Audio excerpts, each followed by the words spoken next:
Hello guys, welcome to my channel. ఎల్ఎస్జిలో అంటేనే first మనకి గోయంక మనం కొనుక్కున్న మన రిషబ్ పంత్ పర్ఫార్మెన్స్ అయితే చాలా జీరో, పెద్ద సున్నా.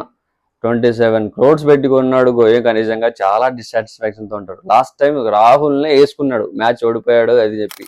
మరి రిషబ్ పంత్ ఎంత వేసుకోవాలి? ఒక మ్యాచ్ విన్నింగ్ నాక్ ఆడా లేదు. 0లు 1లు 2లు, ఒక మ్యాచ్లో 62 కొట్టాడు, అది కూడా స్లో ఇన్నింగ్స్. గట్టి కూడా ఆడలేదు.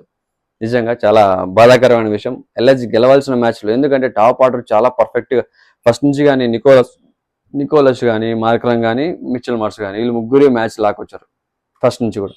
వాళ్ళ ముగ్గురు ఫెయిల్ అయితే నెక్స్ట్ ఉన్న టీమ్మేట్స్ లాక్ రావాలి కదా, నెక్స్ట్ ఉన్న టీమ్మేట్స్ ఆడి మ్యాచ్ని గెలిపించాలి కదా. అక్కడ గెలిపించాలంటే రిషబ్ పంత్ ఆడాలి. రిషబ్ పంత్ రోల్ తీసుకోవాలి. రిషబ్ పంత్ రోల్ చాలా ఇంపార్టెంట్, కెప్టెన్గా అండ్ బ్యాట్స్మెన్గా, కీపర్గా కూడా పెద్దగా పర్ఫార్మెన్స్ లేదు. చాలా చోట మిస్ ఫీల్డ్ ఉంది. కీపింగ్ క్యాచెస్ మిస్ అవ్వడము, కీపింగ్ బాల్స్ మిస్ అవ్వడము, చాలా చోట్ల మిస్ అంతా ఇట్లా అయిపోయింది అనమాట. లక్నో మరి గెలవాల్సిన అవకాశాలను కూడా యూజ్ చేసుకోవట్లేదు సరిగా అని నాకైతే అనిపించింది. మంచి ప్లేయర్స్ ఉన్నారు, అయినా కూడా నో యూస్.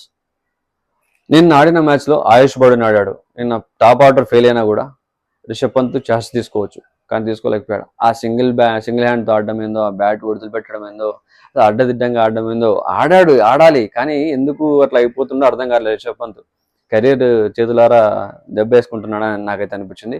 అండ్ లాస్ట్లో ఆయుష్ బౌడెన్ మాత్రం మంచి సాటిస్ఫాక్షన్, 40 బాల్కి 70 చిల్లర కొట్టాడు, 70 change.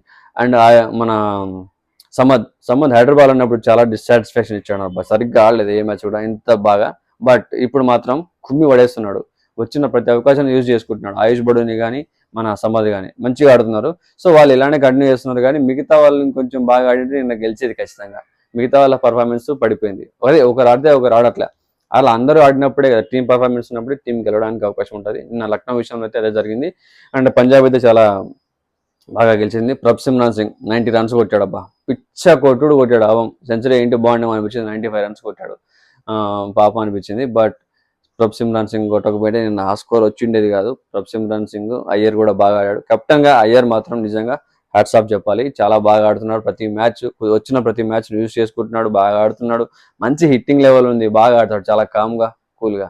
And last year Kolkata కూడా కప్పు తీసుకొచ్చాడు. అయ్యర్కి ఆ కేపబిలిటీ ఉంది. అండ్ కెప్టెన్గా ఈసారి బ్యాటింగ్ ఆడుతున్నాడు, కెప్టెన్స్ కూడా బాగా వేస్తున్నాడు. 15 points వచ్చాయి పంజాబ్ గెలవడంతో. పంజాబ్ వచ్చి ఎల్ఈసి సెకండ్ ప్లేస్లో ఉందన్నమాట, టాప్ 2లో ఉంది. ఫస్ట్ ప్లేస్ వచ్చేసి ఆర్సీబీ, థర్డ్ ప్లేస్కి ముంబై వచ్చేసింది. సో ముంబై గెలిచింది, ఆబ్వియస్లీ మళ్ళీ పైకి వెళ్ళిపోద్ది. జీటీ గెలిచినా కూడా పైకి వెళ్ళిపోద్ది.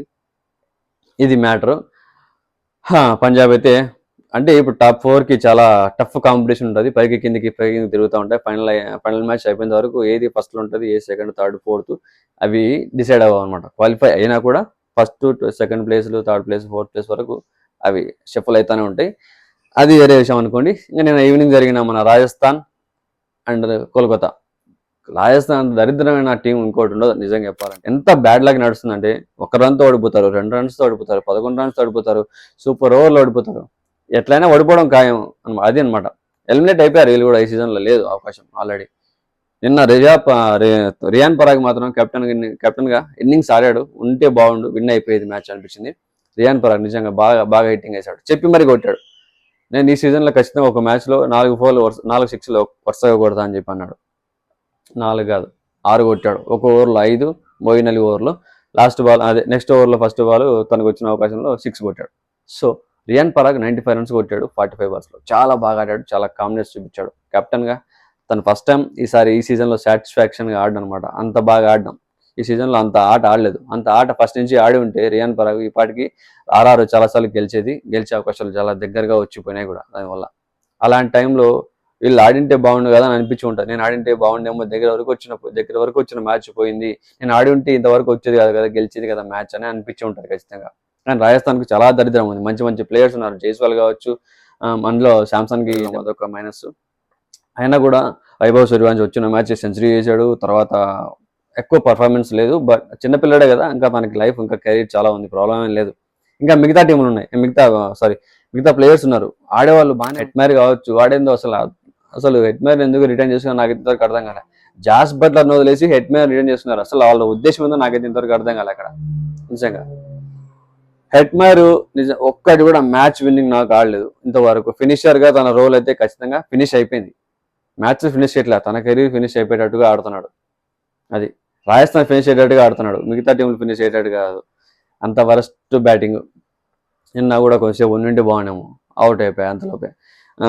ఇంకా ఉన్న ప్లేయర్స్ అందరూ మంచి మంచి ప్లేయర్స్ ఉన్నారు. జైస్వాల్ కావచ్చు, తర్వాత ధ్రువ్ జురెల్ కావచ్చు, ఆడుతున్నారు.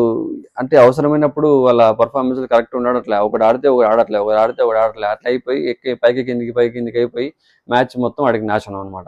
సో కోల్కతా అయితే మరో విన్ అయితే నిన్న వాళ్ళ జోబులో వేసుకుంది, వాళ్ళ ఖాతాలో వేసుకుంది. సో 6 మ్యాచ్లు గెలిచింది, మొత్తం మీద 12 పాయింట్లు వచ్చాయి. కోల్కతాకి స్టిల్ ఛాన్స్ ఉంది టాప్ 4లో రావడానికి. బట్ నెక్స్ట్ మ్యాచ్లు అన్ని గెలవాలి పక్క. అలా గెలిచినప్పుడు అండ్ ఒకటి ఆర్సీబీతో ఉంది కోల్కతాకి. సో కోల్కతాకి కూడా ఛాన్సెస్ ఉన్నాయి కాబట్టి కోల్కతాని కూడా కిందికి లాగే ప్రయత్నం అయితే మిగతా టీంలు చేస్తాయి. ఆల్రెడీ చెన్నై, ఎస్ఆర్హెచ్, ఆర్ఆర్ వీళ్ళన్నీ ఈ 3 ఇంటికి వెళ్ళిపోయాయి కాబట్టి ఈ 3 టీమ్స్ మిగతా టాప్ 4లోకి కొట్టుకునే టీమ్స్ని కిందికి లాగడానికి ఖచ్చితంగా ఏదో ఒక మ్యాచ్ జరుగుతాయి, రివర్స్ అవుతాయి అనమాట. వాళ్ళు ఆ మ్యాచ్ ఇంపార్టెంట్, గెలవాలి పోవాలంటే అన్న మ్యాచ్ వీళ్ళతో పడితే ఆ మ్యాచ్ కిందకి లాగేస్తారు ఖచ్చితంగా. వీళ్ళకు గెలిచినా ఓడిపోయినా పెద్ద పోయిందేం లేదు, ఆల్రెడీ ఎలిమినేట్ అయిపోయారు కాబట్టి ఈ సీజన్లో. ఇంకా మిగతా టీములకే నష్టం వీళ్ళతో ఓడిపోతే, అంతే. ఆ టాప్ 4కి అవకాశం పోతుంది కాబట్టి అది చూసుకొని నెక్స్ట్ వేరే టీంలు కూడా ఆడుకుంటే బాగుంటుంది. సో గాయస్, ఇది మ్యాటర్. నిన్నైతే కోల్కతా చాలా ఒక్క రన్తో చాలా ఇంటెన్సిటీ మ్యాచ్, ఇది కూడా చాలా టఫ్ అయింది. ఈ మ్యాచ్ కూడా గెలిచింది. మీరు ఏమనుకుంటున్నారు? టాప్ 4 టీమ్స్ ఏముంటాయనుకుంటున్నారు? 1, 2, 3, 4 అండ్ అలాగే ఆరెంజ్ క్యాప్ ఎవరు అండ్ పర్పుల్ క్యాప్ ఎవరు? ఇవన్నీ కింద కామెంట్లో చెప్పేసండి. సో ఇంకొంచెం సమాచారంతో మళ్ళీ మాట్లాడుకుందాం. Stay tune.